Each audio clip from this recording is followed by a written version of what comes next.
Okay. Well, times two, second attempt. So what I was saying was before my audio cut out was that it's a Well, beautiful. we're not going back. I deleted that, so we're starting again. That's what I'm saying. Oh, I'm but just they gonna. don't know what you said. You were saying just set Well, it up again. okay. So I'll just. Let's act it out. Come on, use an NYU degree. Okay.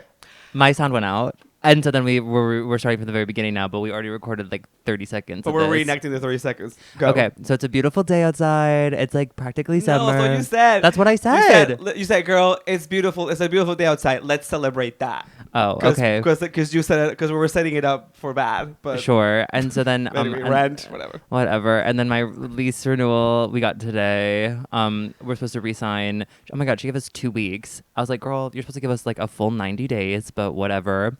Yeah, where are you gonna go? I know. We're not gonna go anywhere. And so they raised it to 2,800, raised it $150, which is like whatever. But I just now have to like penny pinch even more on top of it, and I'm also like have my bills for like health insurance and like other stuff, and it's just like and I'm just like, oh, I need a raise. So I do think I'm gonna reach out to the GM and be like, hey, in 2 weeks it's my 4 years. Oh my god! What are you gonna do? Girl, I'm gonna kill myself. I was like, what are you gonna give me? What are you gonna give me? And I'm gonna hope to God that they offer me something, even if it's just $1. I'll take it. No, but I mean, like, the thing is, like, Nick, when it comes to raises, it's not just about the concept of a raise. If you want a raise that actually makes an impact in your bills, you're gonna have to get a raise. I mean, you have to pitch where you want your raise first. That's how business works. And then either they'll offer you something and you'll clap back being like, I want more. But you need to set a standard first. You don't wanna let them set the tone. I think you gotta set the tone. Well, I already know what I'm gonna say because Well, even financially, have a number. Well, I have a number in mind, and I also have an idea of like for them, because the last time I asked for a raise, they were like, well, like there's really not much growth in this position or whatever, and have figured out a way that I can justify getting a raise for what I do by like adding slightly more work onto my plate there, which I'm like not ideal. Like I would rather have less work just so I can like chill out, but if I want more money, I have a game plan that I'm going to present to them. Also because one of the managers, literally this week, I was leaving on, was it Monday? And I can't remember who it was, but like one of the servers like made a comment like, oh my God, are you just getting here? You're leaving. And I'm leaving. Like, oh my God, like we're going to like, we need you for tonight. And one of the managers goes, yeah, because everybody else who does the job sucks. And someone was like, really? And he went, yeah, none of them know how to do the job properly. And then he looked at me and then someone was like, who are you talking about? And he like looked at me and I go, I know who you're talking about. And he started laughing. He's like, we're not going to say. And then I was like, so see, they all know. So if they all know. Yeah, but I mean, the track record of this company is that they can know everyone else sucks, but they just don't care. Oh, but I'm going to use it to my advantage. No, you should. And that's what I'm going to do. I'm going to bring a game plan. Yeah, no, have a game plan.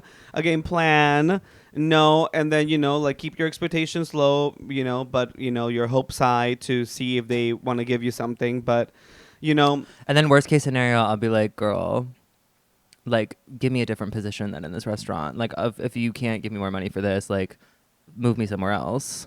I mean, what would you do? That's the thing.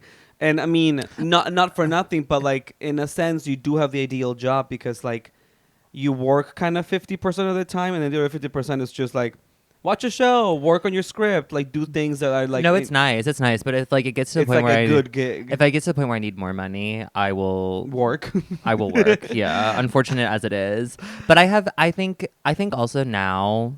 I mean, I love what I'm doing, and I love that I get the free time and I get to justify and say to myself, oh, I'm getting paid to write, even though it's like through a loophole, just because I am sitting on my ass down there like so much of the time, which is like great. But I think also I'm like desperate. I like need a change, and like I don't necessarily want to leave per se, because like it is so difficult right now to try to find a job, and like also with my lease being up and then about to be the summer, like I would just like to feel secure, and I already have like my days secured off. I got off for Pride. I requested off for Pride Sunday, which I've never done before, and so I got off. So I have like that 3-day weekend, which will be really nice. And so like I have, and I get vacation hours, like my vacation hours and stuff, and like my sick hours. So like I don't want to lose that, and I also really like my schedule. So like I'm gonna hope for more money for the current position. If that doesn't happen, then I'm gonna say, listen, what else could I do in this restaurant that I could be making more money? I do not want them to offer me a manager position because would not take it. They would never offer to me anyway. And then and the other options are not. I don't know. Like I think the last time I tried to ask to be moved up onto the floor, they were like, you'd take a pay cut. But that was under a different manager who hated me for absolutely no reason. And I feel like with the one that we have currently, he likes me enough now where like I think Yeah, but I mean, it would have to be at the door, but I don't know that you would work at the door because the amount of money. I'm Pioneer Peru. I'm Trailblazer Nick. This and is Pioneers and Trailblazers. What? Because I know the hourly that you make, and so based on that hourly, for them to move you to the floor, they wouldn't give you more money to be on the floor because it would be like they would just move you up there, and the amount of work that you would do, like you wouldn't have to like. It wouldn't be like you're up for wing or for maitre d'. You know what I mean? Like you would just go up there to be a host, and like they wouldn't be able to justify giving you more money to host because they have girls who they get paid like $5 less than you to host. That's true, but we are entering in the busy summer season though, and these girlies be calling out sick. No, I know. That's just a context on you looking for a raise. Oh, That's my point is support as a busser or like server support. You wouldn't do that, I don't think. Not diminishing your what's it called, your strength and abilities, but I don't think it's a job that you would thrive at or that you would like to do. I don't know if it wouldn't be that I wouldn't necessarily. I mean, it depends on what the money would be. If the money was like gonna be good, I'd be like. And it is all dependent on like what it's looking like in the next couple of months if I'm strapped for cash because of I think maybe just wait and see first if they want to give you more money. Well, that's the first sort of hurdle or bridge to cross. But yeah, so there's that, and I've been thinking about money. It's been money. It's been money Also, because last night, girl, I spent way too much. Well, hold on, because like what I'm saying is money has become a center of like our conversations lately. And as for a lot of people, mama, girl, the tariffs. I know the tariffs on bottoms and tops and sex really, because guess what? I have not had sex. I had sex. You had sex? Mm-hmm. Well, I guess we can talk about that. We can. But because some people need to hear that. But we'll get to that. But money, just because you're talking about like change and everything, like as everyone knows in the town, and if you don't, you're a new townsperson. Hi, new townspeople. Hello. Hi. Let us know where you're listening from, what you're doing. We got a lot of good feedback actually of people letting us know that they're one of our townspersons said, I do listen to you in my office, and every time somebody says they listen to us in their office, I'm like, I don't know how you're. Like, you put it in your headphones as you're like, and one person, a townsperson, Kevin, who, crazy enough, oh my God, a townsperson that I used to compete in speech and debate with.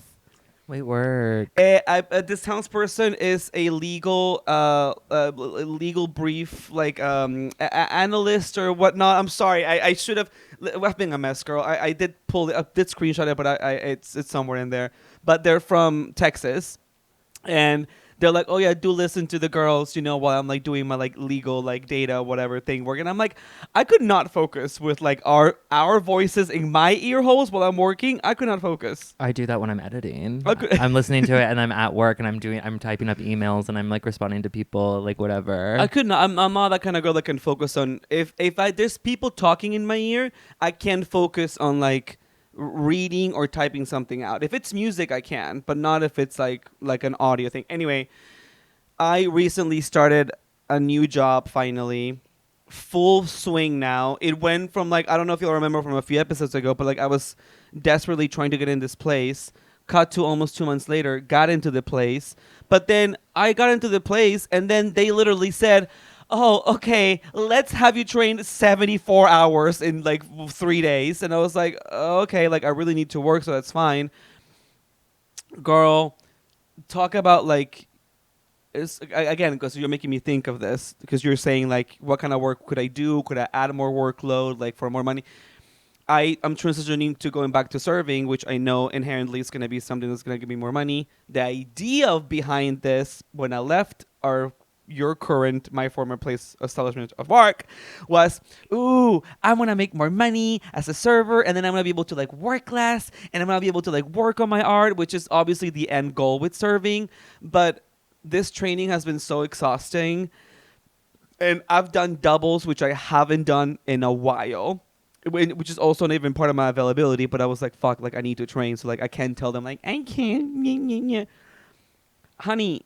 My steps, when I've clocked 25,000 steps easy on these doubles. Okay, skinny. But it just shows you like the amount of work that I just completely forgot how physically tasking it was. And like listen, like I'm happy, but then hearing about like the money that the servers are making, because like I'm like talking to like my girl Savannah, Heidi, because I know people there that I used to work with, and I'm like, so tell me, Diva, like what are you averaging a day? Like I want to know, because it's a really popular place in Midtown, and like Gail King, Miss Gail King, astronaut Gail King. She's over. Sis, you're over. Sis, you're over. She had her birthday party there recently with Oprah. So it's like it's still pretty. Like, were they munching place. in the back? Probably. Wow. They have really nice secluded bathrooms. I'll tell you that much. Oh, the floor to accessible ceiling private stalls. And I'm asking. Turns out it's not as much as I thought. One. Our current, your current, my former, they're making not much more, but like I guess the bottom of the story is like I thought it was gonna be a lot more. So then I've been training this entire time, and I've been really tired because I've just been trying to knock it out and like studying. But it's more than you were making, right? As like a maitre d'. That remains to be seen. Oh. And so that's been a big like stressor for me right now, because just being like, wait, did I just like leave to like make barely more? Like my idea was like I'm gonna fucking make like almost twice as much, and based on numbers that I was hearing being thrown around before, I thought that was gonna be the case, but it turns out people are like, oh yeah, you're gonna break this much at least, and I was like, break that much? Like my expectation was to like make at least 200 more than that. And I'm like, because I'm also new, so all these things like all being said, like jobs and like money, I wasn't envisioning going into the spring summer in this situation, but townspeople, please keep us in your thoughts and prayers. For those of you who are religious, we have a religious sect of the town, because it's hard out here. It's hard. Yeah, it's difficult, and it feels it. I don't know if you feel it with like the friends that we don't have in common. Like, do you have open conversations about like finances and like money? Because I think like I've been like more lately much more honest with you about like finances and money, but I don't know how you are with other friends that you have. Like, do you traditionally talk about money with them? Oh yeah, we're like constantly talking about how we all need to be making more money. Well, that's a given. But like, for example, like, do you know what like how much money your other friends make? Do you know like that kind of thing? Do you guys discuss that, or Not like like how much you pay for rent, or like how much they make? No, I mean we have talked about it. I don't remember. Like because it's. Like, I recently found out what a person that I know, what's their salary is, and let me tell you, it was almost twice as much as mine. Well, and that explained a lot. That's true. Well, I had a coworker, this girl, she's new, and we were talking to her or something. I can't remember what happened, and I was telling her that like my computer, my laptop, which I've had since literally I graduated high school, like it was the computer I got for my freshman year of college, that I use everything. Like I've had it for God now like 8 years, and I have like no storage space on it, so like I have to constantly be deleting stuff off of it. And she was asking me like about the podcast, and she's like, "How do you edit it?" And I said, "Oh, I edit on my phone." And she's like, "Really?" And like she had no idea, and I was like, she's like, and then she's like, "It's because it's like so good." And I was like, "Okay, thanks, girl." And then she was like, "Well, like, why don't you do it on your computer?" And I was explaining it to her, and I was like, "I honestly just like need a new one." And she goes, "Well, why don't you get one?" Yeah. And I literally looked at her and go, "The cost?" And it took her like there was like a 5-second delay. Yeah. And she like literally she's like, "Oh, right." I was like, "Girl." Yeah. I was like, okay, we have different, we think differently. Yeah, and some people see part of the American market and consumerism, I guess, model is once credit was invented in this country, it became such a thing, diva, that like, Oh, I had this conversation last night. see, it's like, girl, and I understand everyone around me uses a credit cards when they go out, and like I used to be that person, but No. I made horrendously terrible financial decisions earlier in my life that traumatized me so much, and that I'm still, in a sense, paying the price for, literally paying the price. That I do not have a credit card. I do not use a credit card. Anytime you see me going out with the girls, with the divas, with the dolls, Mama is using a debit. Mama has that money in the bank. Like I do not have a credit I card. literally had a conversation last night. Last night I went out with a friend and we got dinner with two mutual friends. Well, like more so like anyway, two people that I know from work that he's like really good friends with. And so then we like got dinner and we all like split the bill and stuff, and I was like, oh god. And I didn't get and he was like, oh, I'm gonna put on my credit card. He's like, I want the points. And I have so many friends like that. They're like, oh my god, like Yeah. I'll get it. I want the points for my credit card, whatever. And I'm like, honestly, girl, great. Less for me to worry about. I never offer to put everything on my card because one, it's on a debit card, and then that gets taken out right away, and I get freaked out. And so then it was like the end of the night. And we were just like chit-chatting, it's just the two of us and stuff. And I can't remember how it came up, but we were talking about finances. And he talked about his credit card, and he was like, I said, oh, I like never use my credit card. Like I truly only use my credit card. Like sometimes I use it to buy groceries or whatever. And I had to be forced to buy one. Like my dad was like, you need to get one because how are you at this point? I was maybe like 23, 24. And he was like, how are you? You need to have a credit card. Like you need to build credit. Which is also a scam of the American system. But listen. Credit score is such a scam. But everybody uses it for everything. Of course. And that's how that's how poor people get shut out, criminalized to be of poor. Course. But so then anyway, so I have it, but I never use it. And he looked at me and he goes, so what do you use then? And I go, my debit card. And he goes, well, how do you keep track of it? And I was like, what do you mean? And I was like, how do you keep track? You mean keep track of what? You have like an app. Yeah. I was like, well, I see what I spent. I was like, well, I don't, because then he showed me his Excel spreadsheet that he like has, and I go, oh, I'm not like you. Oh, that's different. That's a good credit card person, and they know how to use a credit card. And I was like, girl, I don't know. I was like, I just need to know. I know for myself that I need to have like a certain amount of money on my account at all times. And that's like essentially my savings. And if I ever dip below that, that's when I know that there's a problem. And I have not dipped below that in quite some time. And that was when I was going through a really dark period of my life.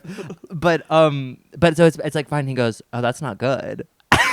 And I was like, well, it works for me. And I got like really defensive about it. But then I was like thinking, I go, yeah, I maybe like could be a little bit more financially literate. Considering my age and where I'm at in life, and I probably could save more money if I like was conscious about how much, like if I like really kind of like broke it down. I think that's the thing. It's like if I really broke down my expenses each week, I would see that I'm spending way too much money on frivolous things. No, but that's the thing, Nick, because like and to come to your defense about financial literacy, one thing is being financially literate, but also is also like how to live not like way above your means, but also being able to have like a life, because just because you're not on the same tax bracket as other people, like we are creatives, we have non-traditional jobs, many of us, we have non-traditional pay a lot of the times. Not everyone's gonna go down the line of just like, okay, I go to college, get my credit card, get my job, I get this, and like that all is fun and great, but that is inherent privilege that people have.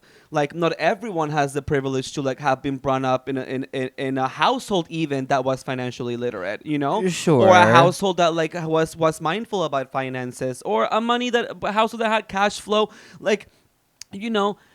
I understand the sentiment of somebody being like, oh, girl, you gotta be better about, but it's just like, okay, well, then tell me how much you make for your job. Tell me what your credit score is, how you went about to get that, what privilege did you like inherit from like your family and things in your positions, because a lot of it is, like, okay. Well, a lot of it's just organization. Like, I'm just like, I could be more organized. And I think. No, true. But the thing is that what I'm trying to go at is just like, okay, like, it's easy when like, okay, you go on a traditional route where like you go from college, get a job that pays you way above the like mid to like low income levels in America, to where then you're making money that like allows you to not only survive, but also like have a life.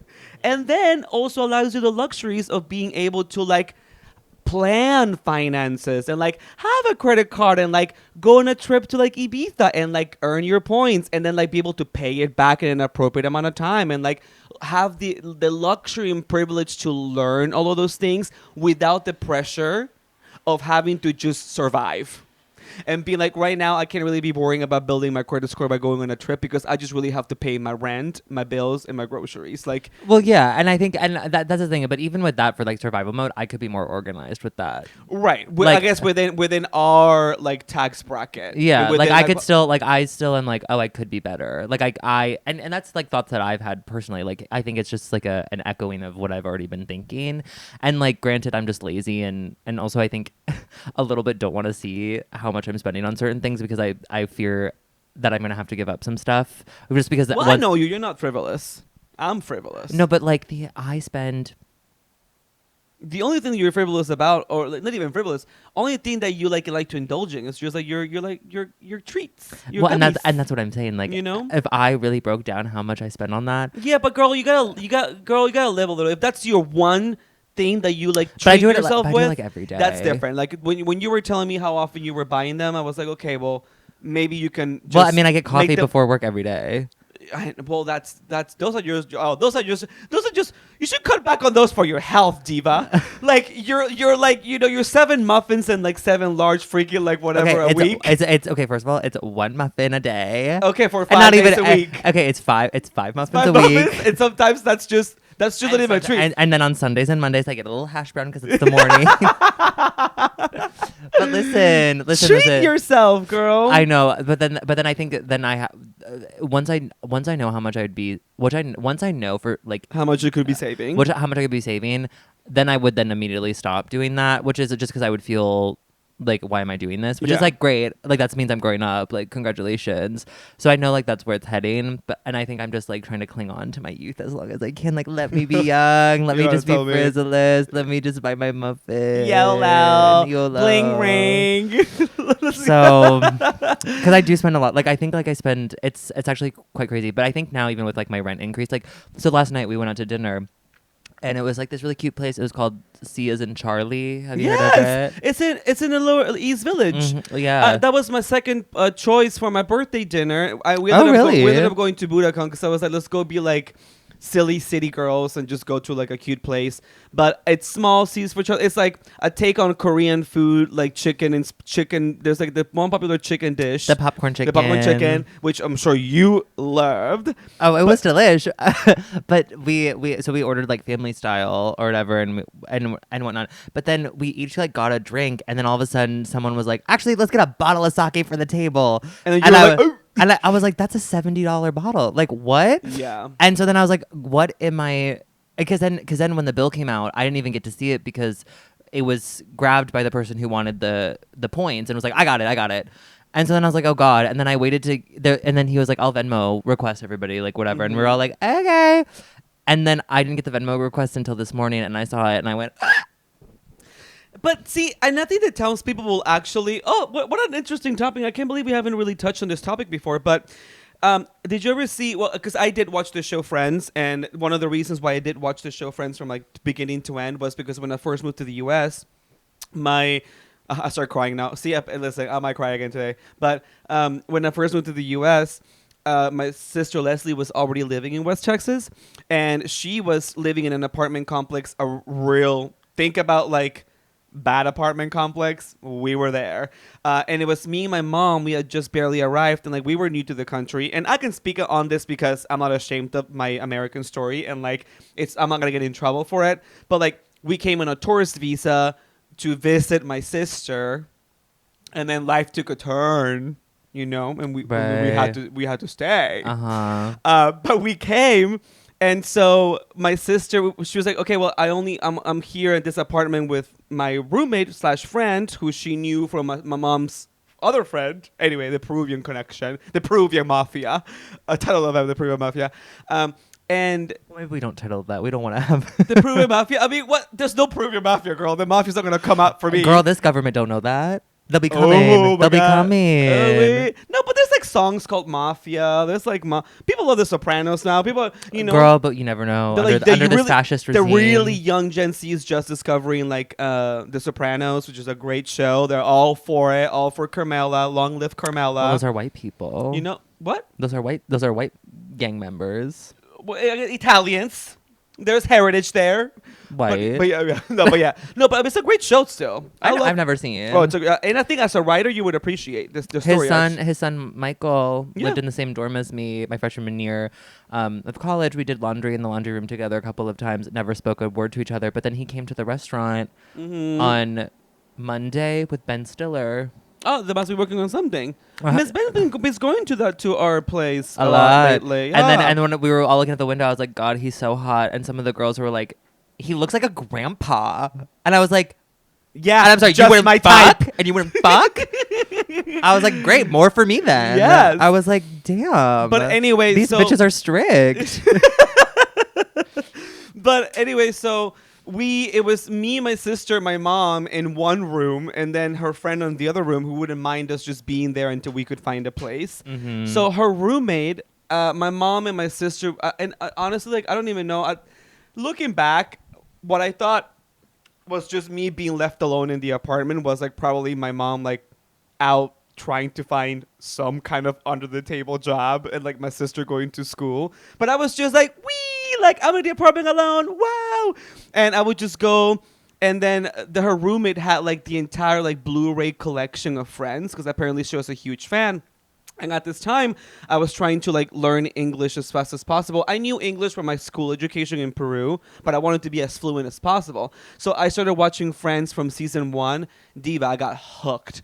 I was like, oh, because it's like Friends is easy English, you know? It's like very conversational. It almost feels like it almost feels like English class. Like I here. haven't watched, unfortunately, so I'm not familiar with the work. But I mean, either way, like I saw all 10 seasons, and I always 10? 10 seasons. That's too many. 10 seasons. I saw them every single, and I still give it up to the TV show Friends for helping me my English journey. Because I remember like quoting Friends and like learning, you know, like things that American people say, like all that kind of stuff. You know, people American stuff saying stuff, and I don't know, just the word stuff always stuck to me. Whatever.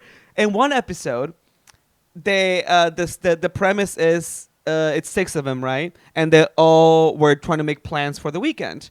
And they slowly start realizing, three of them, Phoebe, Joey, and Rachel. Wow, this is going to be like a Friends recap episode. That they made significantly less money than Ross, Monica, and Chandler. And so the whole premise of the episode is like, oh, Ross, Monica, and Chandler want to do like, let's go out to this restaurant, let's go out to dinner and do this and that. And then like Monica is like, and then Rachel is like literally just like, oh, like I'm a waitress. And then Phoebe is like literally going through her like all of her purses trying to find dollars to like try to chip in. So it always sticks with me because like that happens to me in friend groups often because I really associate myself in such a diverse circle of people that. You know, sometimes like I'm out with people and I'm just like, oh yeah, like you're not like looking at your like bank account. Like you're not going to the bathroom and looking at your fucking like bank app as soon as you make a purchase to make sure that you can afford what you're doing. Like, Right. it's like, oh, like people, oh, let's go to this place. Or like same example with the bottle of sake. It's like, oh, should we just all do a couple bottles? Well, and then after that, and that's the thing. It was like, so then after that, we were like had a couple of because I ended up seeing Oh Mary afterwards. Did you like the sake first and foremost? Yes, have we had it before? I've had sake before. I don't know if we've had it together, but sake. I said sake. Fuck me, sake. Okay, workshop Okay. it. But then afterwards, we like had it was like an hour before the show, still, and then we were downtown and we had to go uptown. And then the two people we were with were like, wait, you guys have time? Like, let's do another drink. Let's go do a drink somewhere. And then I was like, oh god. So then we ended up going to, so it was a couple, and so he is from Westchester and his parents own a restaurant in Midtown, and he's like, let's just, and so the girlfriend was like, oh my god, let's just like go to his parents' place, we'll do a drink there. And I was like, okay, cool. We didn't, and I guess we just ended up not paying, or like he covered it or whatever. But then I like left a tip still. But like when I got there and I looked at the prices of those drinks, I literally was like, oh my god, because it was like Midtown. Like we're in Midtown. It's like touristy, like everything. Like the glass of wine that I got was $20, and I literally was like, oh my. And you know what the funny thing about Midtown, for anyone who lives here in New York City and there are townspeople, is that the difference between pricey downtown and pricey Midtown is that pricey downtown can get away being pricey because you're downtown and you're like trendy. You're like in a hard to get in reservation kind of restaurant, and everything's like crafted cocktails and trendy TikTok bolognese. The reason why Midtown is expensive is because you're in Midtown and it's a bunch of tourists. Like, they can literally serve you, and sometimes you see like the bottles of wine that pull out from the freaking cooler. And I see the New Zealand Marlboro wine bottle that tastes like freaking melon candy that costs. I kind of love that though. I know, I love it, but it costs $11, like tops at the freaking like bodega. They're charging you freaking $21 for a glass of we'll say the so it's not even quality. No, we'll say the glass of Sancerre that I had delicious and was quality. Okay, so thank you for that. We would never we love and support that establishment. Oh, no, I wasn't coming for the establishment. I was just talking in general Midtown. You know, Midtown is pricey because it's pricey, not because it's inherently like ooh. Sure. And so then I was like, oh god, here we go. But then it was fine because then I just like I left a cash tip, which was because I thankfully had cash. They were like, don't worry about it. I was like, no, like I'm gonna leave something. Like I'm not gonna not do that. Remember that once? I'm so sorry. I had lost my train of thought because I'm listening to you, but we're also drinking this, and like the price tag is on it because we also don't like have expensive mommy juice here on Pioneers or Trailblazers. But remember that one time that we went to a party, like we brought this because we wanted. Oh, and people wanted to spit at us. People acted as if we were riddled with a plague. And like would not like talk to us. Like they were like, are you? Ew. The way that like Nick and I were just like, yeah, we're gonna get drunk tonight. We brought our Ritas, everyone. Woo woo. Like we're like, okay, come on, let's go out. Everyone, and mind you, this was a Bushwick party. It wasn't even just that we were like at a cocktail affair. No, but it was a gay party. So like and some of those gays, listen, the gays in Bushwick, they have expensive taste and they like to turn their nose up to things sometimes. I know, but it's either gonna have to be like you're only drinking Narragansett or freaking PBR because you're like so cool that you're drinking $2 PBR. Well, I will notice the gays do be drinking a lot more beer than they used to. Of course, it's part of the trend, mama girl. Like especially now in Brooklyn, like they're like, oh, let's fucking have beers. Like last night after the show, went to a bar in the neighborhood, and the person I was with, not a gay person, but got a beer, and I was like, really, a beer? He's like, what do you want? I was like, tequila soda, thank you. No, but also like I truly enjoy beers. And it's also like the first drink I ever had when I was 5 with my grandpa, so like it has like a memory attached to it, and like beer makes me want to like talk and gab, you know? Like I think vodka sodas, tequila sodas is much more like girly time. Let's have kiki kaka. But I'm just not a beer fan. You know, but beer for me is more like beer and bourbon. When I have like an old fashioned or something, it's just like I want to just like get down and just like chat. Not get down, but just like no, just real, like real beer. gritty. You know, beer sounds gross to me. But girl, because for us, we're like, oh diva, like $4.50 for like a freaking like 9% tall boy. Steal. And like steal.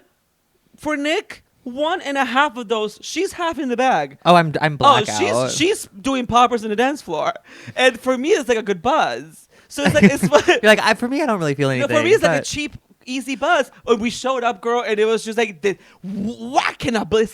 We're like we kind of vibe with this, and also we're not just gonna go out just like. I don't know what you want us to bring. 1942 to the freaking Bushwick party. Like, well, I'm sure a lot of those gay people we would be their best friend if we showed up with 1942. But so it was. But then I got the Venmo request or whatever for last night, and I literally was like, oh, cool. So that's because I got my lease renewal today, and me and my roommate were talking, and we're like, it just means we're gonna do one less fancy dinner. She was like, it's gonna mean that I'm doing one less fancy dinner like a month, and I was like. Right. For me, that means I'm going to be cutting a lot out of my life. I was like, right. And then I got the Venmo request and I went, oh, that's her fancy dinner for the evening. I was like, God, I got it. This is going to set me back for weeks. But I was like, whatever. I was like, I haven't had a night out in a while, so it was fun. I saw Omari, my friend who I went with, roommate won the lottery. and then had texted me the night before and was like, "Do you want to come?" And I was like, "I've been wanting to see Oh Mary." Literally since it opened off Broadway. Like literally when it was in previews, I was like, I've been desperate. And then Cole is back and is playing Mary. And I was like, so I got to see it with basically with the entire original cast essentially.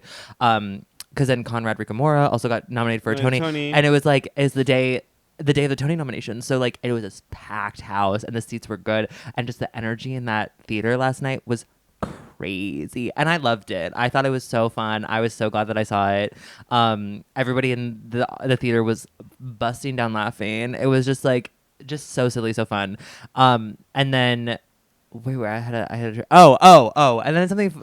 So then we after that, so that was great. A lovely experience. And then afterwards, before we even went to dinner, he had texted me and said like a coworker of ours was DJing at this restaurant in our neighborhood. Oh, wait, I thought you went with somebody else. I thought you went with... Oh, yes. So sorry. Okay, we're back. We're so back. He had texted me before. He's like, "Oh, this coworker of ours is DJing at this restaurant." But I didn't know he DJ'd. I didn't either. And I was like, honey, I would watch him just fucking fold laundry, honey. I could up on that. I'll be your Dawn, girl. Let me be your Dawn. Title of the ep.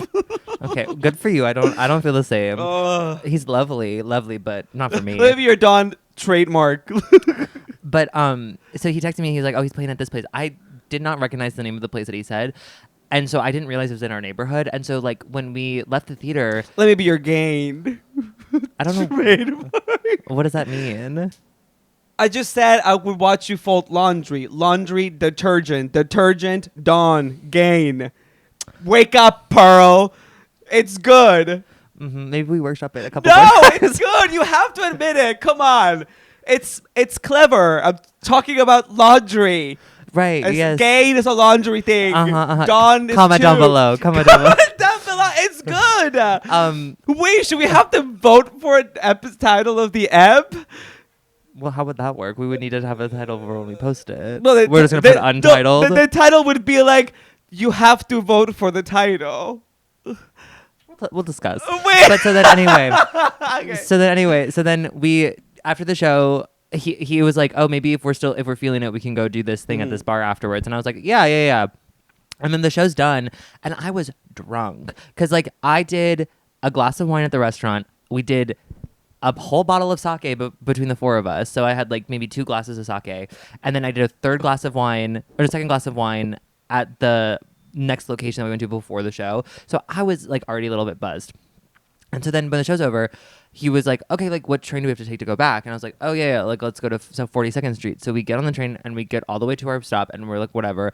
We smoke my joint because I had one and I didn't want to get high before the show because I wanted to be sober. Like not like sober because I was drunk, but I was like, yeah. But I was like, I didn't want to be high for it. Like I wanted to like actually like take it all in. And so then we like stood on like the corner, like kind of by my apartment, and we're just like smoking and talking for like 15-20 minutes. And then all of a sudden I was like, "Okay, well, good night." And then he's like, "Oh, you're going home?" And I was like, "Oh." He goes, "Don't you want to go to like see whoever playing or whatever this place?" And I go, "Oh." I was like, "It's here?" He was like, "Yeah, it's just a couple of blocks." And I go, "Oh, yeah, I could do one drink." And so then we go, it was closed. What? And so then I was like, he goes, "Wait." He was like, he said he was spinning till it was like, I can't remember what time it's spinning. That's what he said. It literally in the messages, he's like, "I'm spinning from this time to late. And he was like, I said, "I'm spinning laundry." Okay. And so then we roll up to the place, which is like a couple blocks from my apartment. And then there was like no one in there. And like we looked and he's like, "Is it closed?" And we were like, the door was open, but it looked like they were cleaning up, like done for the evening. And so then he was like, "Oh," he said he was playing late. Like we didn't even see him in there. And so then he was like, "I guess it's done." And I go, "Oh, okay." And I was like, "I guess we'll go home." And he's like, "Well, do you still want to go drink?" We go to, and then there was another bar that like we both go to quite frequently in our neighborhood. And I was like, "Yeah, it's like a couple blocks from here. Let's just go there." So we went and we did a drink or whatever. Girl, and then you got this part. Okay. So then we did a drink there. And then this was the part that gagged me because then on our walk home, so we did one drink. He paid for my drink. He didn't Venmo request me for the drink. Wait, you never found out why they didn't spin? That was never I think it was done because like by the time we got there, it was probably over. Oh, okay. Um, and so then we're walking back in like the direction of our apartments, and we walk past this restaurant in our neighborhood that I've been to once. And he was like, "Have you been there before?" And I went, "Yeah, I went there once on a bad date." And he was like, "Oh, like Oh, that's the one. get into it. What's the date? What happened?" And so I was telling him about this date that I went on, and like this guy who was like. I didn't realize it was a date at the time. We like knew each other through mutual friends and like through work and stuff, like not like restaurant work, through like comedy work. And then he was like, "I want to take you out to dinner." And I thought it was just like friendly. Everyone was like, "Girl, he's taking you on a date." And I was like, "No, he's not." No, We've he's not. talked about this. I don't know if I talked about it on here. I don't know if I talked about it in here. We've talked about it. Oh, keep going. But so then anyway, at the dinner when the check came out, he was like trying to pay for it. He was like, "Oh, I got this," and I was like, "Oh, I don't want him to get any ideas because like I just want to be friends. Like I don't want to," and I would feel guilty. Like I was like, "No, we can split," and he's like, "No, I got it," and like we like argued at the table about it, and I was like, "No, it's fine. Like we can split." Which I was maybe like being a little too like crazy, but again, I was during a dark time of my life, and so then my friend who I was hanging out with last night was like, "Why don't you just let him pay for your dinner?" And I was like, because like I would feel guilty and like I didn't want to give my ideas. And he was like, "Do you know how many times I've gone out and like I've paid dinner with somebody who probably knew that they never wanted to see me again, but I still paid for the dinner anyway?" And I was like, "Sure, yeah, that's valid." But I was like, I would feel guilty. And we're talking about that. And as soon as I finished telling the story, he goes, "You know what? This is why I love Love on the Spectrum." Oh my god! And I literally, I literally went, "Excuse me?" And I started laughing so hard, and he was like, "No, that's not what I mean. That's not what I mean." I don't think he caught on what I was laughing at first. Like he didn't realize what I found funny about it. He's like, "Wait, what? No, like what I'm saying is like." Because they're just always so open and honest with each other. Like they just say like, "Hey, I'm not interested. Like I don't want to see this going anywhere." He's like, I feel like a lot of us could learn from that." And I said, "No, yeah, but also like not you low-key calling me autistic." And then he literally was like, "Oh," and then like started laughing, and I was like, I was so. Oh god. That was so fucking funny. I literally almost pissed my pants last night because I was so drunk, and I was like. This is why I love Love on the Spectrum. Title of it. Oh no, girl. They'll come after you, those fans. No, they'll come after your friends. No, but I understood it came from a place of. Oh, are you on the spectrum to make this decision? I'm not on the spectrum, no. Oh yeah, interesting. Then don't but he was speak saying for that. what he was saying was I should learn from them. We all should learn from people But on yeah. the spectrum, to be honest. But anyway, Well, and then I had sex on Wednesday. you did? You didn't tell me. I was saving it for this. It was kind of lackluster, so it was with old. Same. Uh-huh. Girl, okay, I'm kind of over that. I'm like, Well, me too, because this is what happened. I don't subscribe to the idea of you just having this person just around to have. Like, now you're just using them. No. This is not, because listen what happened. So he texted me and was like, this was like last week or something, and he had asked if I could hang out over the weekend, and town council member Spencer was visiting from out of town. And so I said, no, I'm busy. Like, I have a friend visiting from out of town. And then we recorded the following day when we did our but honestly interview. And so I was like, I have a busy weekend. I really don't have time. I said maybe sometime this week before work or whatever. And he was like, yeah. He was like, well, I leave. I'm going to the West Coast on Thursday. So like, would love to see you before I go. And I said, okay, like whatever. And so then Tuesday rolls around and I get a text from him and he was like, are we still good for tomorrow? And that day I was like, oh, I wasn't really feeling it. Like I have not been that horny like the last 2 weeks. Like I have like even like I'm not even jerking off, you know? And so I just was not like in a space where like I want to douche and like get like trim my pubes, like do the whole like performance of like that thing to get ready. And I was like, I'll check in tomorrow. And he was like, I said, maybe we could do this time. And he said, that's great. So the next day I woke up and I didn't go to the gym and I had a lot of time on my hands. I was like, you know what? I'll shower, I'll douche, like whatever. Like I'll go. I need to do something with my day. It's a beautiful day. I'll get out of the apartment. So I go to his apartment, welcomes me in. I haven't seen him in like 2 weeks. And we're chit-chatting and stuff. And he's telling me about this other guy that like he hooked up with last week. And I said, oh, good. He's fucking other people. Thank God. Because like the way that he was sometimes acts around me, it's as if like I'm the only person in his, like not in his life, but like sexually in his life or like what romantically in his life. And so then he was telling me about this other twink that like wanted to like go out to dinner like on a date with him, and he was like, oh, I had to tell him no because I'm just not interested. And I asked, I was like, oh, like why not? And he was like, well, it's like not that I'm not like look, he's like, I'm not, it's not that I'm not open to that. He's like, I you know, like he's like, you know, we went on our date. And I was like, right. And then, and he was like, but you know, just like I wasn't looking at that for with him, you know. He's like, but I'm not opposed to it. And then he's like, and like I don't know, like, what is it that like you're looking for? Like, what are you looking for? And I was like, perfect opportunity. And I said, listen, I just want something casual. I said, I'm not looking for anything sort of serious. Like, where I'm at in my life right now, I have a lot on my plate. There's a lot going on. I'm very busy. I just want something very casual. And then he goes, yeah, no, totally. And like a minute later, he's like, but like, just because we go on dates doesn't mean it has to be serious. And I was like, okay, so I was like, girl, so you're like not listening to me. Yeah. And then, so it basically went in one ear out the other, because then like he said that he like heard and like understood what I was saying. And then we ended up having sex. The sex was, I don't want, I'm going to use my word. He hasn't listened to the podcast, but he keeps saying that he wants to listen. And so like, I'm trying to be very, like, I don't want to say anything that would be like offensive, but like the sex was just okay. Like I ended up riding him, which is every time we've had penetrative sex, that is what I do. Like I have just ridden him. And so finally I was like, you know what? I don't want to just ride. Like I'm not getting it. I wasn't wanting him to like fuck me missionary, like do me doggy, like go at it. Like, cause last time I went over to his place, he was telling me we didn't have sex because I didn't douche, but he's like, I want to fuck you like left and right. I want to go like hard, like telling me all these things that he wants to do to me. And I said, great, this is his opportunity to pull out all those, you know, stunts. And so then I said, can we switch positions? And he goes, what do you want to do? And I was like, well, can we do missionary? And he was like, oh, sure. But again, because of his age and like he kept slipping out and then going soft. And then he just like, and then he would like sort of get in his head about it. And then we would like do some foreplay some more. And then he'd like get it back up again. And then we would like try again. And then whatever. And then eventually he's like, can we do doggy? And I said, great, fine. And we're doing doggy. And like the doggy was fine. But then I wanted him to pound me out. Like I was like, pound me out, daddy. Like, come on. I kept saying that.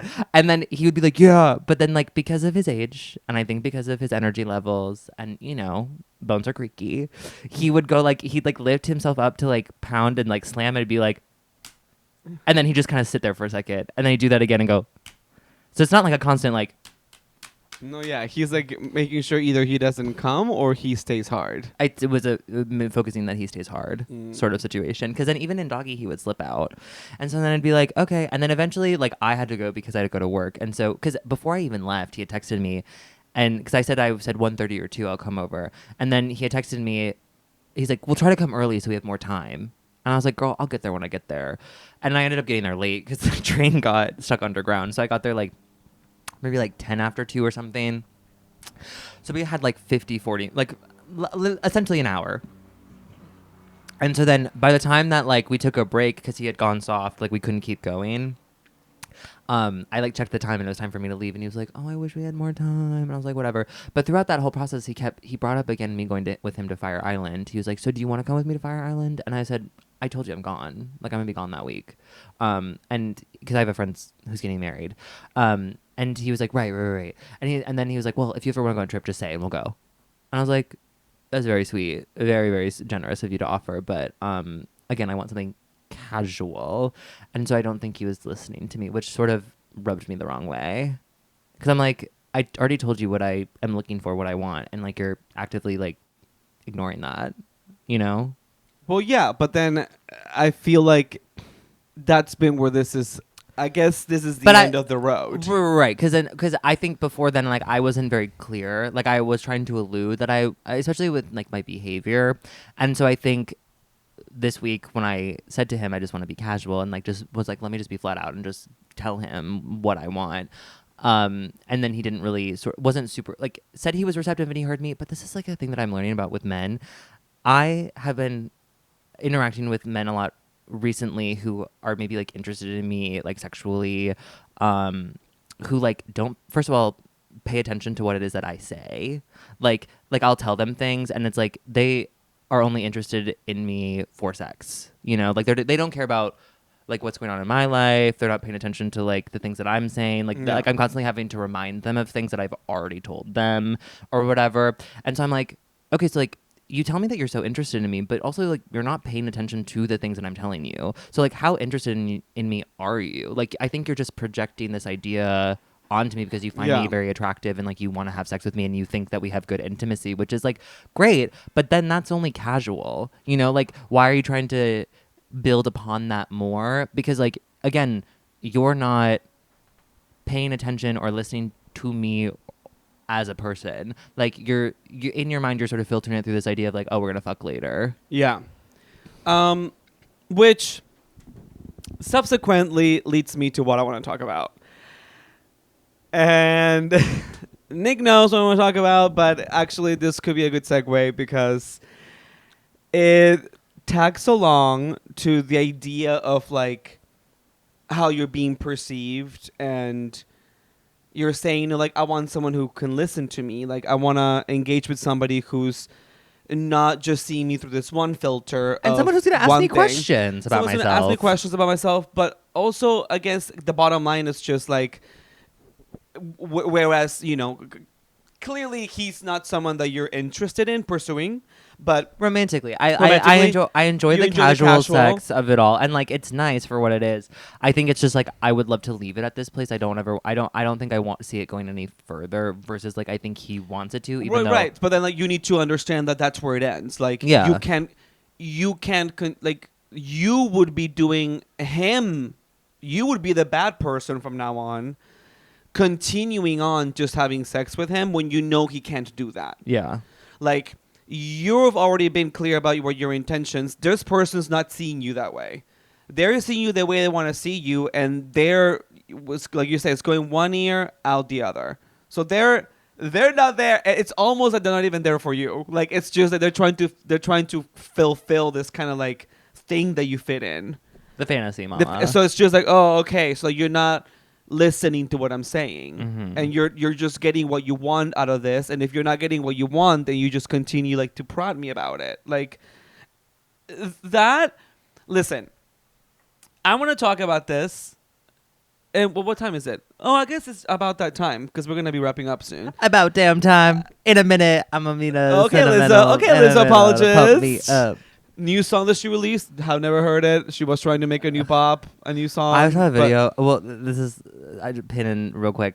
I saw a video online about her and Katy Perry and Erica Jane and why all of their concert performances recently lack a lot Erica Jane's having a concert performance. listen, get into it. Lack movement of lack choreography, or it's mostly just them kind of like bopping around on stage because they've been on Ozempic and their bone density levels are much lower, so they can't do the same levels of choreography they could do before. Well, some of the girls are coming, not coming after Beyonce, but they're noticing how Beyonce is not doing the same kind of dancing she used to do, like even back with Homecoming, But I mean, give the girl. Well, but did you space. see but did you see the Homecoming documentary? Of course. Mama put her body through so much to be able to do that. Of course, and that's what I'm saying. Like, just like command people's bodies as we age. Like, you can't be doing the same things you were doing even like 5 years ago. Whatever. Right, but the videos that I were seeing were alluding that it was because of Ozempic. Oh, interesting.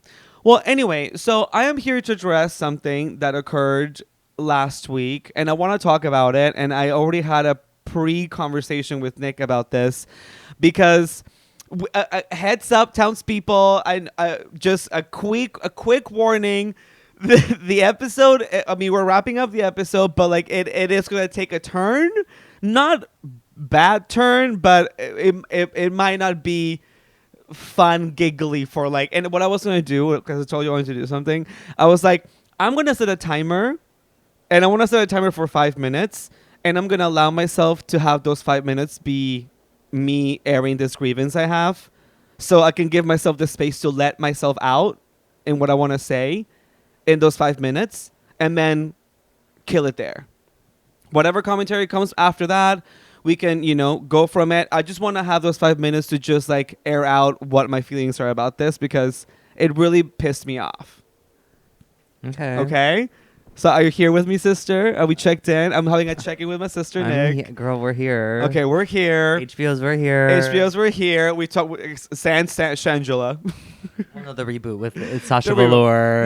No. In the original, it's Shangela, Eureka. Bob, and Eureka.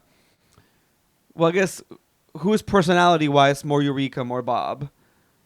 Well, I guess I'm about to be Eureka because I'm gonna cry probably, but Non-binary T is valid.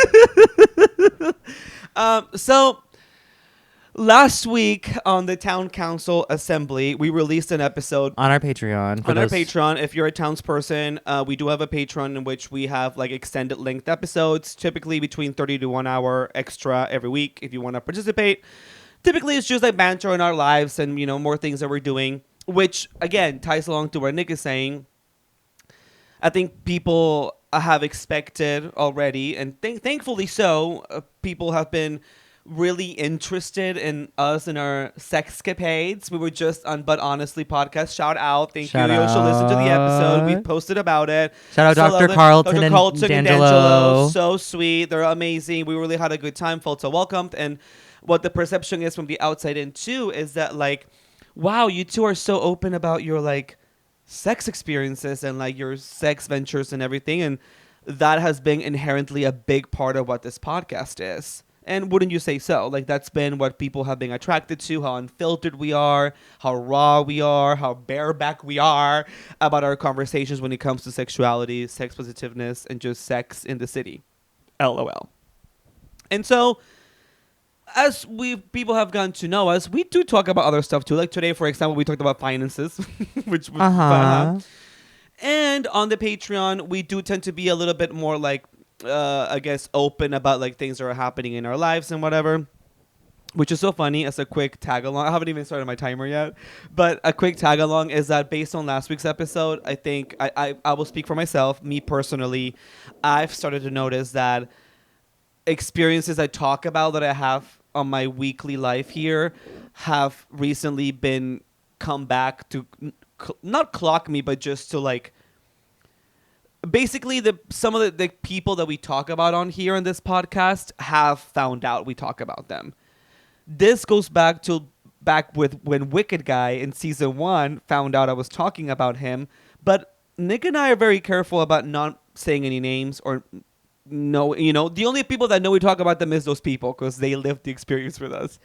And so just as last week I was speaking about Miss T, and Miss T effectively so heard the podcast, and I got the response on some of my questions that I had last week, which were great. I just got an update from Miss T. Miss T was just like, oh, hey, like, this is my update. This is such and such, and this is what's happening. And I said, oh, my God, that's amazing. Like, great.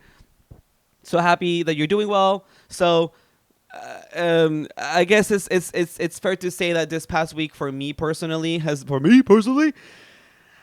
a little bit trying because I have not only been, I don't want to say confronted, but I've been like talked to about things that I talk about on here that I feel like, I don't want to say it's not a safe space to talk about things, but you just have to be, I mean, listen, this is something that I learned when I was doing my TikTok, and I made a name for myself talking about my sexcapades and everything on there. And quite a few times the people who I made videos about, because of how viral they went, saw it and they reached out to me to talk about it. And I think especially when you have an audience and like you're posting yourself on a public forum, I think you also have to just be aware that that person may or may not stumble across it and hear it. And I think in the moment when you're talking about it, what I try to do for the most part is try to, if what I'm saying in the moment on this podcast, like, would that be something that'd be comfortable with that person hearing? If the way that I'm saying it, if the answer is no, then I have to maybe be like, okay, well, like maybe I don't mention it,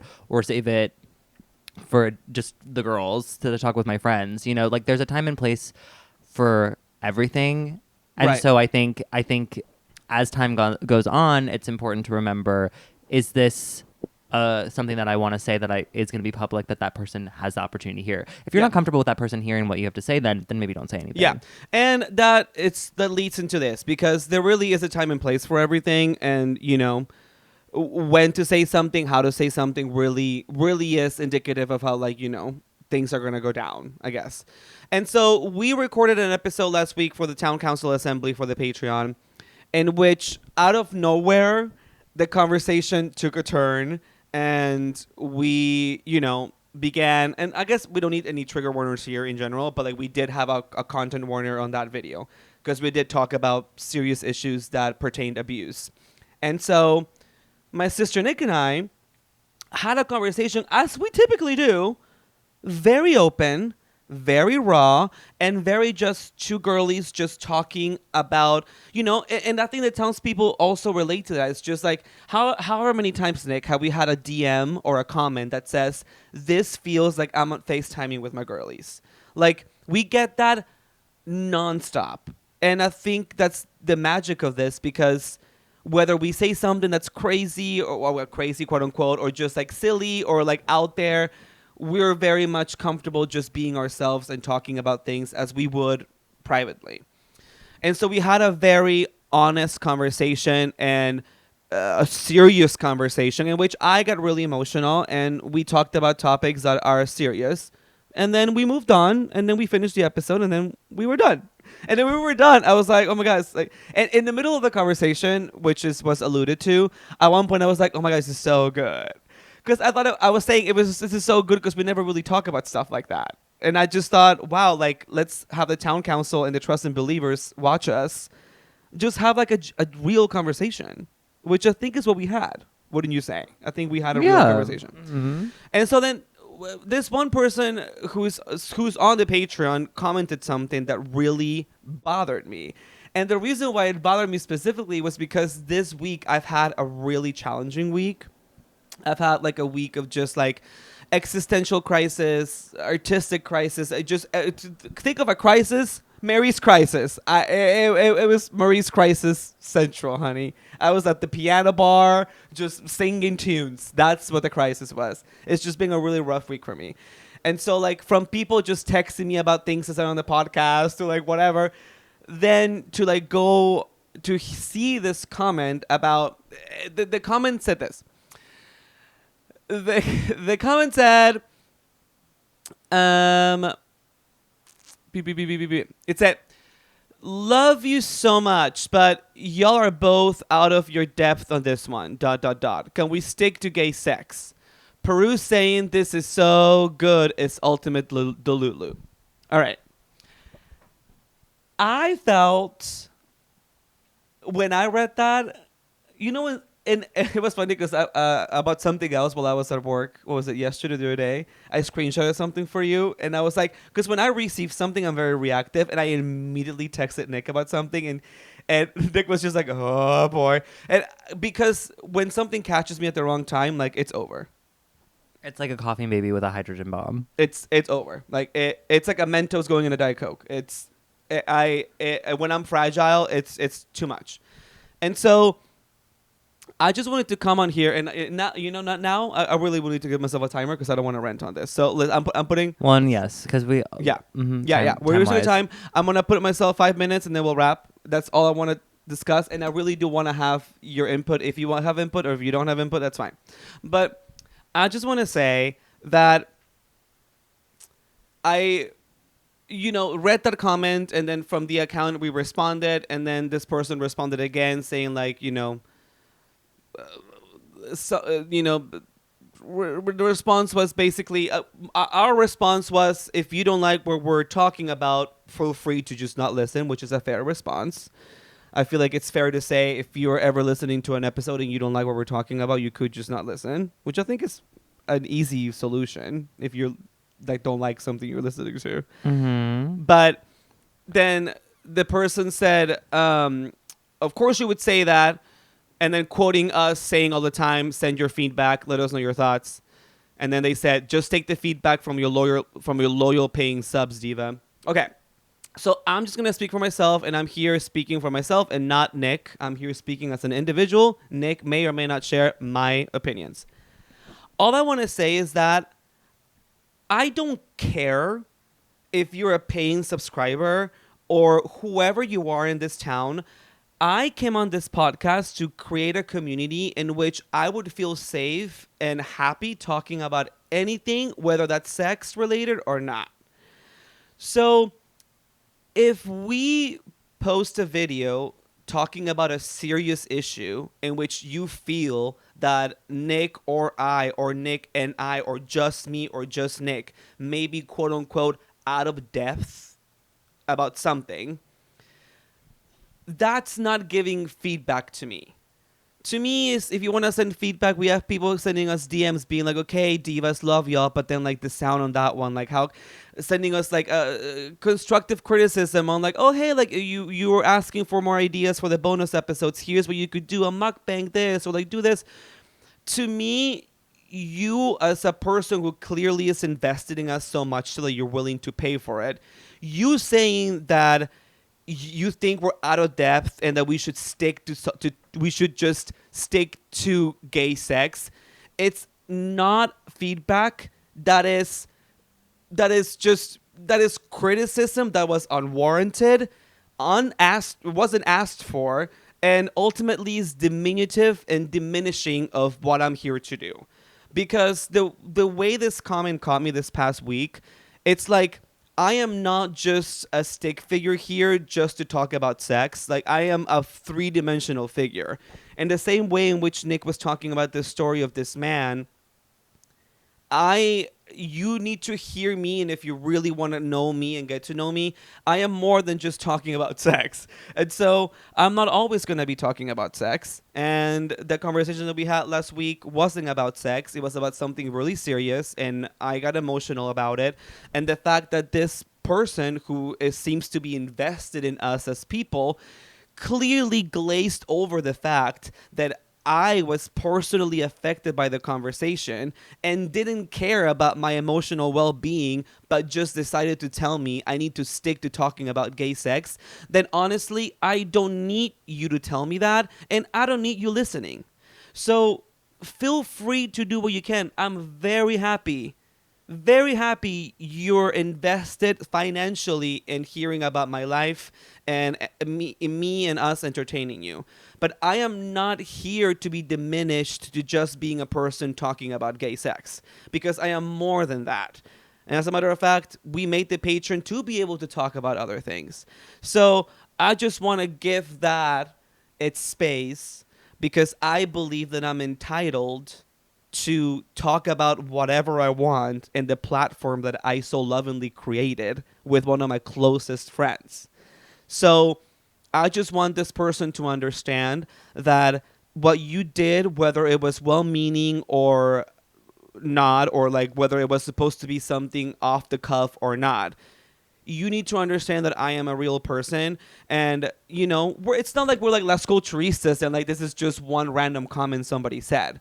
We're really building a community here, and everyone has been so loving and so supportive and so caring for us and invested in us and in our success, that I want to continue catering that and elevating the people that are there for me as a whole person, and not just somebody who's here to talk about when I get pounded out. And that's 1 minute, or sorry, 5 minutes. Yay! So that's that. I spoke my piece on it. I really needed to say something, and I asked Nick if I could. So I did. And I think, listen, I my sister is valid. I think your feelings are valid. And like, it's also good. Also, I think I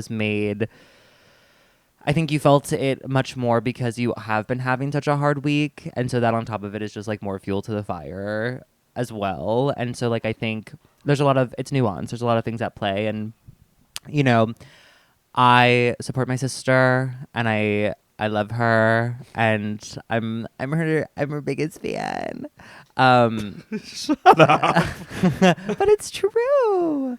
But yeah, like I think listen, I have my own relationship with like what people comment, and like I try to just ignore it, because that's how I can protect myself, is just by not internalizing it and taking it personally.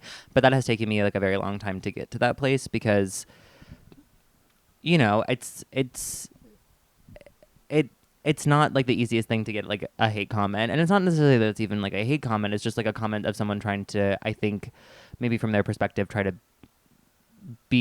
critique us. Because listen, I had this conversation with Peru before we started recording. It's like, we all have people whose work we admire that we really like that maybe once in a while we maybe don't always agree with or don't always find the most entertaining or engaging or something, and like, and we find ways to critique that, you know, whatever, and like whether that's I'm never one to like leave a comment or anything unless it's like deserved, usually like there's a TikToker who's getting fucking chewed out right now online because she interviewed Caroline Levitt. Oh. And she like had The one with the tour, at the running lawn? girl. Yes, yeah. Oh, girl, her podcast right now has over 1,000 reviews on Spotify that gave her 1 star. The star rating on that podcast dropped to 1 star. But here's the thing, and let me just 30 seconds, additional 30 seconds. Well, I didn't finish my statement.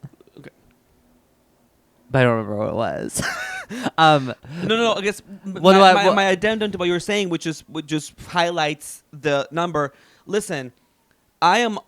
Oh, I left a comment on her. I said, "Sis, you're over." That's what I said. Great. That's what I said. But I think that's like a different situation. Well, of course. But the thing is, like, this all about nuance and context, because ultimately, this is different for us. Like, me wanting to be a global superstar, world famous, movies, TV, like, that's all within us. And eventually we're going to face so much more criticism. And trust and believe, you person who left this comment on the Patreon and anybody else, the reason I don't, this is not for anybody who's watching this to think that, oh, Peru is going to be sensitive, he's never going to make it in this industry. Oh, Diva, when I tell you, if I could just list the things I've been through in my life, this is nothing. It's just the fact that this is the community that we're building. And so for this to come from someone who clearly is actively and the highest tiers of our community, it takes a different meaning to me, because I don't want to cultivate that, you know. I don't want to support that. I want this community to be a different community. Sure. And I think it's also important to remember is as you continue to grow, as you know, whether it's the town or just like in personal things and whatever, the community that you cultivate, sometimes unfortunately you don't have control over the types of people that are a part of it. The Judases. Well, and I think it's also just too important to just remember that is an opinion of one person. It doesn't reflect the opinion of everybody else. And like, I've had my fair share. Like, this is before even this podcast started and like doing TikTok and stuff. Like, I had people who followed me for a while and like would comment on stuff anytime I'd like try to take a risk and do something that was like different from the standard like storytelling video that I would do. And people would be like, okay, so like, can you give us another story time? Like, I'm not feeling this. Yeah. You know, like, and I think it's just important to try to ignore it as best as you can, but also to not internalize that and have that reflect. I feel like that is a reflection of course, yeah, what you're doing. It's just, it just caught me in a. It caught you at a bad time. It caught me after working a 12-hour shift, basically. Longer than that, actually, because it was a double. Yes, I was exhausted. My shows coming up, just creatively, weird. You know, my relationships are changing. Like, I'm having family stuff. You know, like, I'm trying to create something good. I'm trying to like be the best version of myself. And then this person's telling me just talk about. Like, are you kidding me? Are you kidding me about the elevator at this new job that I have? And I read this. You need to understand that, and that's why this is being spoken about in this way. Yeah, I think. It caught you at a bad time, and I think, you know, it's valid that your feelings have been hurt, essentially, you know, and so I think it's good to just like say like, hey, this is just how I feel, just so you all know that I don't respond well to that sort of comment. Beyond that, I'm not trying to be babied either. I'm saying no, but that's what I'm saying. But you're being honest. You're being honest. You're being open and honest and vulnerable and about how you're feeling. And highlighting. There's a way, like you said, there is a time and a place and a way to do things. Sure. This is not me asking for feedback or Nick asking for feedback. This is an example of someone who glazed over the fact that we were being ourselves, vulnerable and real people having a real conversation, informed or not, just like every single other townsperson does in their daily lives here. Glossed over that and decided to just make us just this one thing. Sure. That's not the way to go about it. And again, it's a comment, so we don't know the tone in which we have no idea if they meant it to just be like silly and funny. So like, that all being said, like, yes, that's how you interpreted it. And like, we don't know how they were trying to interpret it either. It's again, it's very nuanced. And so I think it's just important to say, hey, the way that I read it and I interpreted it, it hurt my feelings. Just letting people know because it caught me at a bad time, and we're just going to move forward from it. And so I think we're not trying to antagonize anyone. We're not No. trying to villainize, vilify, or whatever. We're just saying like, hey, we saw that. Hurt Miss Prue's feelings. We're here. We're queer. We're here. We're queer. Do you have a pioneer? Yes. Speaking of things that just what's happening, for all of my K-pop and just like K adjacent lovers, which now I guess I've become like the K-pop or the K person here. The Cat's Eye, world known for Touch, because it is a touch, released their new single 2 days ago, attached to a music video, an MV. It's called Gnarly, and it's to any townsperson that's a K-pop fan, that you share my thoughts. It's just basically a copy and paste of it. I actually have to watch the music video because it's nuts. But this song is it's so catchy and Gnarly. I'm here for Gnarly. Cat's Eye. I have my cat's eye on you. Y'all are doing something different. Y'all are generating a conversation. The music video is wild. It's nuts. It's all like kind of like a mockery on Hollywood and just like trends and what makes things popular. And they're like dancing and everything's gnarly and like. It's such a fun bop, and the entire internet right now in that sphere is like super polarized with it because they're just like, y'all did the girlies wrong. These lyrics are rotted. Yeah, they're awful, but I think it's just meant to be just polarizing and crazy. And I loved it, and all my love as an icon.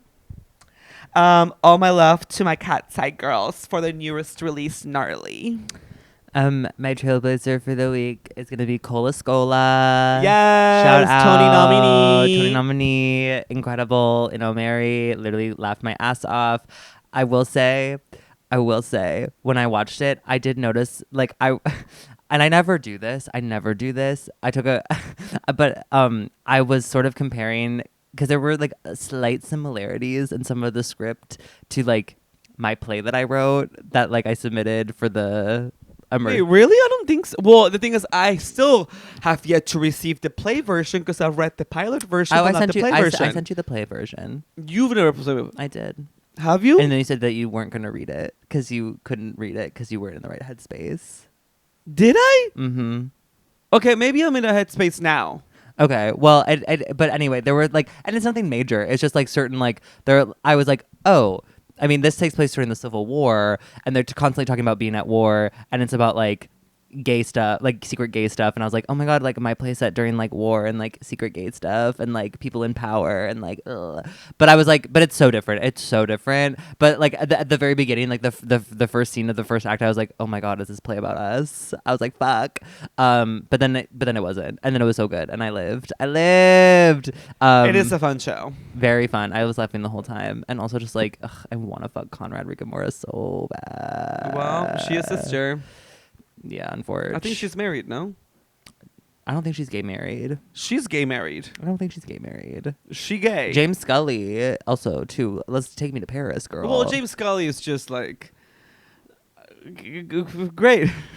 Oh, you don't live? I don't say I don't live. I mean, You wouldn't fuck? I find. Well, yeah. That's what I'm saying. Take me to Paris. I wasn't commenting on the performance, the ability. I'm just saying they could take me to Paris. Shout out again to Miss Justina Machado, Tony nominee for A Real Women Have Curves. Congratulations! I've been a Justina Machado fan since 6 Feet Under. Love her. Latin representation matters. She's Boricua, I'm pretty sure, and incredibly talented. So happy for her, and so happy for. I really want to see that show so bad. It's the next one. I heard it's good. As soon as I have $2 to my name, trust I want to use those $2 to enter some bumfuck lottery to watch that show, and we have to go see it. We still haven't gotten seen a Broadway show together. Can you believe? I know we haven't. In our entire friendship, wow! And listen, if you want to help Nick and I be able to afford to go see even a lottery ticket on Broadway, Or if you just want to subscribe to the Or if Patreon, you just wanna because you want that support us additional, if you just financially. not even that, if you just want to watch the additional well, content. that's what it does. I mean, I'm not Well, gonna lie to people and be like, I'm not doing it. Yeah, I know, but I think we also need to phrase it as you're also getting additional content. well, of course, I thought I was just being funny and as a good segue. I know, but we talked so much about money and how much we needed. I'm like, I don't want it to be like, please Oh, beg. no. Well, honey, whatever. But we have additional content. You can subscribe to the Patreon, link in the description. You can follow us on Pioneers and Trailblazers on Spotify, wherever you get your podcasts. Subscribe to us here on YouTube. If also you're want to be a townsperson, you can follow Peru at Hey Peru everywhere. You can follow me at Nicholas.Rose on Instagram, ClownfaceBinch on TikTok, and ClownfaceBitch on Twitter. Yes, and if you're a new townsperson, I know we've got a few of you here in the last month or so. So make sure you're subscribing. Make sure you're supporting if you're watching every week. Leave us a comment. Check out the Patreon. And if we don't see you here in about the next 2 minutes, we'll see you next week. Bye.